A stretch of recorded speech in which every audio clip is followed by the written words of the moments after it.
have you ever stopped and really thought about the incredible puzzle that is you? Like, what makes you absolutely uniquely you, the one and only? But then, maybe right after that, considered what connects you deep down to pretty much everyone else on Earth. It's a fascinating thought, isn't it? Sort of like trying to hold two totally different, but, equally important ideas in your head all at I once. think about it. Welcome, everyone. Welcome to the deep dive. Today, we are diving headfirst into a topic that honestly touches every single one of us, different yet connected, diversity and common ground.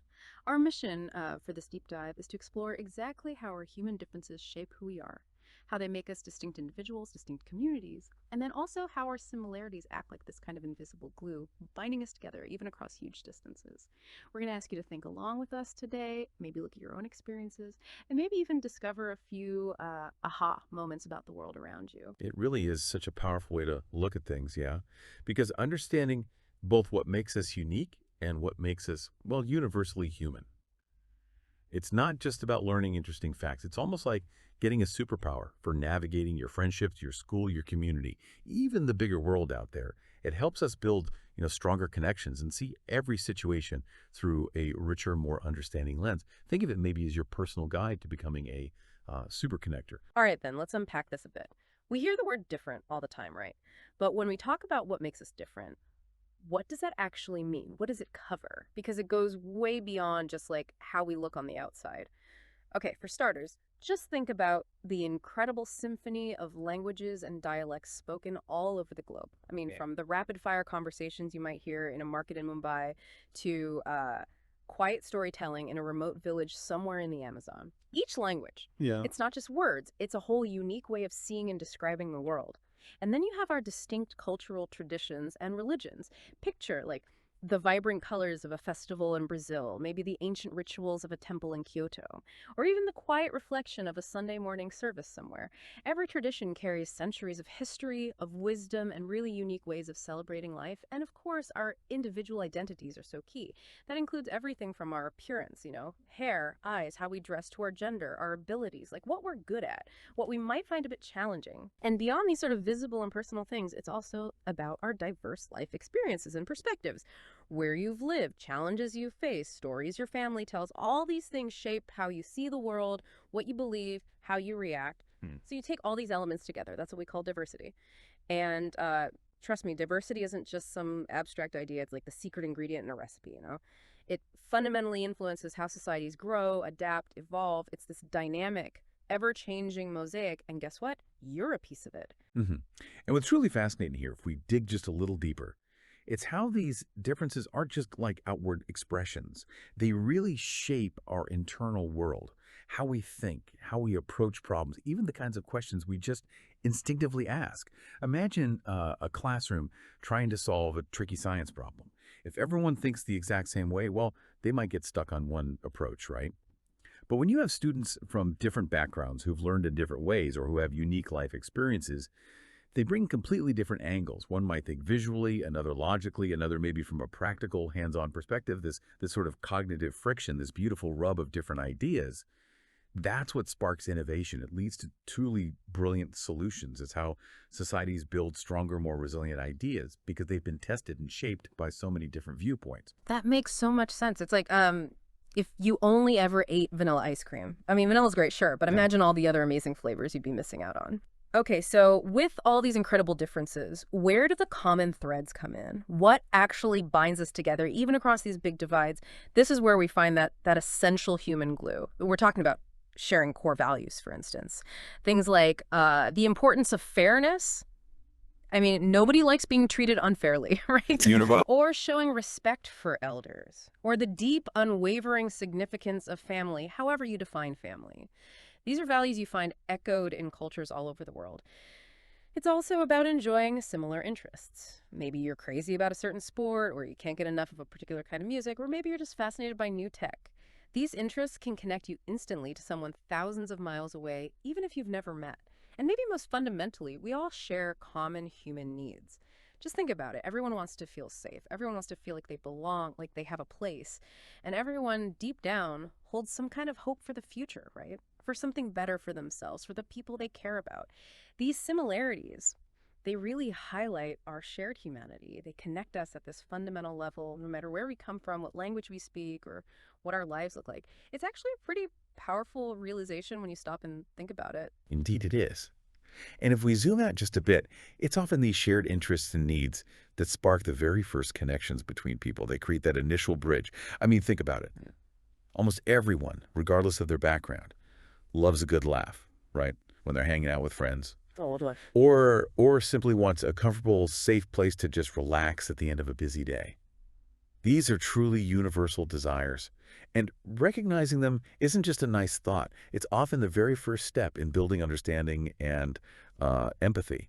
It's that moment when you realize, hey, you know what? We might seem different on the surface, but we actually have more in common than I first thought. Yeah. It just makes the world feel a little smaller, maybe a little friendlier. Here's where it gets really interesting, I think. And this question kept popping up for me as I was looking through our sources. Beyond just adding variety, why are our differences so profoundly important for communities and honestly for the entire world? It's not just about like adding color, it's about adding real strength. Our differences are these incredible catalysts for creativity and innovation. When people from diverse backgrounds come together, it's like combining all the best ingredients for some amazing new recipe. Each person brings unique ideas, experiences, approaches, which can spark brand new solutions to old problems. It's not just getting more ideas, it's getting different kinds of ideas. That's the key thing for breaking through. They allow for fresh perspectives in problem solving. Imagine trying to build a complex Lego set with only red bricks. Right. You might make something, sure, but it won't be nearly as imaginative or sturdy as if you had bricks of all shapes, sizes, and colors. Our differences also play this vital role in preserving incredibly rich cultural stories, histories, traditions. I mean, if everyone thought and lived exactly the same way, centuries of unique human experience would just vanish. Like forgotten stories. And maybe most practically, having diverse experiences just prepares us better to live in this amazing globalized world. You're growing up in a time when you might connect with someone from another country on a video game. All the time. Or collaborate on a school project with someone who has a completely different family background, or maybe even travel somewhere entirely new. Being comfortable with difference isn't just a skill anymore, it's kind of a superpower for navigating our interconnected planet. So let me ask you this, and I really want you to think about it. Imagine a truly massive problem facing humanity right now. Maybe it's climate change, or finding a cure for a tough disease, or even just figuring out how to make sure everyone has enough food. How might a group of scientists, engineers, artists, community leaders, all from vastly different cultures, with really different ways of looking at the world, how might they actually come up with better, more creative, more robust solutions than if everyone involved thought exactly the same way? What do you think? That's such a crucial question, and the sources really highlight this beautifully. Diverse perspectives aren't just, nice to have. They are essential tools for innovation. Full stop. Think of it like this.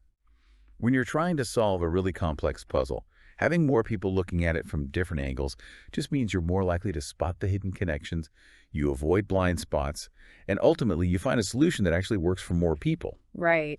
It's like having a whole team of brilliant detectives, right? Yeah. Each with a unique specialty. One might be great with forensics, another with psychology, another with tech. Together, they see the whole picture. They can challenge each other's assumptions constructively, forcing them to refine their ideas until they're really robust and truly innovative. It moves us from just simple solutions to potentially groundbreaking ones that are actually built to last. Absolutely. It's about that collective brain power. Oh. Okay, but now let's flip the coin. On the other hand, let's talk about why our similarities are just as crucial, just as powerful. If differences bring the innovation, similarities are like the essential glue that keeps us from falling apart. See, our similarities create something called social cohesion, which is really just a fancy way of saying they help groups of people stick together, like super strong magnets, maybe, even when things get tough. And that binding element. Yeah. When you realize you share fundamental values or hopes with someone else, it builds this foundation for empathy and trust. If you can see a little bit of yourself in another person, their struggles, their hopes, their simple desire to be happy, it's just so much easier to connect with them. to understand them, and to feel that sense of shared humanity. And this shared understanding is absolutely critical because it supports cooperation, whether that's in your school project group, your local community trying to organize a park cleanup, or even entire nations working together on global challenges. It makes us realize, hey, we're all kind of in this together. So here's another thought for you. Think about times when groups of people might have conflicts or disagreements. Could be something small, like friends arguing over a game, or something much bigger, like different communities really struggling to get along. Why might emphasizing what they do have in common, maybe their shared value of wanting safety for their families, or their common human need for a stable home, or heck, even a shared love for a local sports team, why might that actually help reduce those conflicts? Why might it encourage them to work together towards a common goal? What kind of common ground do you think might actually surprise them? That's a really insightful question. And the sources definitely show that finding common ground is almost always the critical first step towards building those bridges. Yeah. Has to be. It's like if you're working on a big group project for school, right? You and your teammates might have completely different ideas about how to start or who should do what part. Big disagreements, maybe. Yeah, happens all the time. But what's the one thing you all absolutely have in common? You all share the goal of getting a good grade, correct? Hopefully. Right. That shared objective, that common desire, it helps you overcome your initial differences and figure out how to actually collaborate effectively. It moves you from my idea versus your idea to, okay, how can we achieve our goal? Hmm. This ability to spot and then highlight similarities allows people to step past their immediate disagreements. And remember that actually at a deeper level, they often want very similar outcomes. Peace, prosperity, security, Yeah. it really is the starting point for transforming that us versus them mentality into we together. That's such a powerful shift, isn't it? From us versus them to simply we. Mm. So, okay. What does all of this mean for you listening right now? And for the world around you? Because this isn't just some abstract theory from a book. It's about your everyday life, your interactions, your potential to actually make a difference. We want you to take just a moment right now and think. Seriously, just pause and consider this. What's one cultural or personal difference you truly value about yourself? Maybe it's your unique family traditions, maybe a language you speak, a special skill you have, or a perspective you bring because of your experiences. How does that difference maybe strengthen your community or your friend group or your classroom? And then on the flip side, what's one universal similarity you share with people all around the world that helps build connections? Maybe it's a passion for storytelling or belief in kindness or just, the simple joy of a good laugh. To give you an example from our sources, maybe it's something like this. Okay, I am different because I grew up celebrating a specific holiday that maybe not many people I know celebrate. But I am similar because I also care really deeply about friendship and about being fair to everyone around me. It's about finding both pieces of that puzzle in your own life and understanding how they both contribute to who you are and how you connect with others. You're basically a walking, talking example of different yet connected every single day. Precisely. And if we connect this to the bigger picture for a second, your classroom or your sports team or even just your circle of friends, that's a perfect example of a micro community. Yeah. Your differences, all your unique ideas, your varied experiences, your individual strengths, that's what makes that group so resourceful and creative. Imagine a group where everyone thought exactly alike. It wouldn't be nearly as interesting, right? Definitely not. Nor would it be as good at solving problems or coming up with new games or ideas. And your similarities, like shared goals for a school project, or just wanting to have fun together, or maybe a common love for a particular movie genre. Those are what unite everyone. They create shared dreams and that fundamental sense of belonging. This dynamic, it's happening all around you all the time. It shows how even the largest societies can be both incredibly diverse and wonderfully cohesive. You're already part of this amazing balance right now. Wow, what an absolutely incredible deep dive this has been, just uncovering the immense power that comes from embracing both our unique individual differences and our fundamental shared similarities. It's a pretty amazing and essential balance for life, isn't it? It truly is. Yeah. And maybe here's something for you to mull over, long after this deep dive wraps up. How can you, just by actively recognizing and appreciating both the differences and the similarities in the people around you, whether it's in your school, your neighborhood, or people you see online from clear across the globe, how can you actively help create a fairer, more understanding, and genuinely better world for absolutely everyone? It's a big question, yeah, but the answer really starts with how you choose to see the world and the people in it. Exactly. Keep exploring those ideas in your own lives, because understanding this balance isn't just interesting. It truly makes a profound difference in the world we all share.